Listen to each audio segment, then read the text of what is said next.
Սամվել Կարապետյանի թիմը հրավիրել է ոչ միայն Իսրայելի գեներալի, այլ նաև հունական բանակի գնդապետի, այլև նիդերլանդական ընկերության, անվտանգային ընկերության լավագույն փորձագետների, բա պիտի մնար մեր երկիրը բանի հույսին, էլի Պետրոս, Սուրեն Պապիկյանի, այն Արման, ինչան են Սարգսյանը, այն Ֆիլիպսը, մեկ էլ բանի,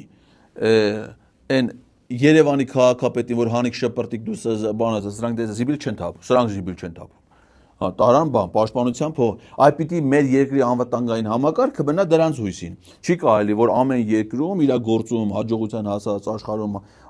հեղինակություն ձեռք բերած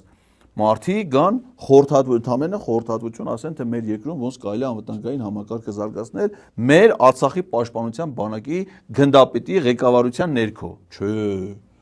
Ոնց կարելի է այդպես բան։ Այ կարելի է Ադրբեջանին հանձնել ամեն ինչը։